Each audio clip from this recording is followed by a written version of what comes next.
Hey guys, என்னக்கா diaper use பண்றீங்க பேபிக்கு அப்படின்னு சொல்லி கேட்டிருந்தீங்க. நான் வந்து பூமிஸ் நேச்சுரல் அப்படிங்கிற பேஜ்ல இருந்து தான் டயப்பர்ஸ் வந்து வாங்கியிருந்தேன். ஆல்மோஸ்ட் பாதியை வந்து நான் கம்ப்ளீட் பண்ணதுக்கு அப்புறமா தான் நான் உங்களுக்கு ரிவ்யூ கொடுக்குறேன்.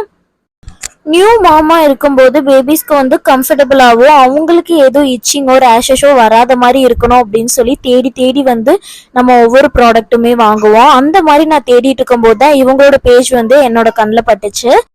இந்த டயப்பரோட ஸ்பெஷலே வந்து இது கம்ப்ளீட்டா ஃபுல் ஆயிருச்சா அப்படின்னு தெரிஞ்சுக்கிறதுக்காக இதுல ஒரு எல்லோயிஷா ஒரு கலர் கொடுத்துருப்பாங்க லைன் மாதிரி. அந்த லைன்ல கலர் சேஞ்சஸ் இருக்கும். அந்த கலர் சேஞ்சஸை வச்சு இந்த டயப்பர் ஃபில் ஆயிருச்சா என்னன்னு சொல்லி நம்ம தெரிஞ்சுக்கலாம். இது மூலியமா ரேஷஸ் அந்த மாதிரி விஷயங்களை நம்ம அவாய்ட் பண்ணிக்கலாம். இது 100% ஆர்கானிக். இந்த சைட்ல இருக்க எலாஸ்டிக் கூட அவ்வளோ சாஃப்டா இருக்கும். பேபிஸ்க்கு வந்து ரொம்பவே கம்ஃபர்டபுளா இருக்கும். இவ்வளோ நாள் யூஸ் பண்ணியிருக்கேன், ஒரு டைம் கூட லீக்கேஜ் ஆனதே கிடையாது. சைடில் இந்த கவரேஜ் மாதிரி கொடுத்துருக்கறனால லீக் ப்ரூஃபாக இருக்குது, பெஸ்ட்டாக இருக்குது.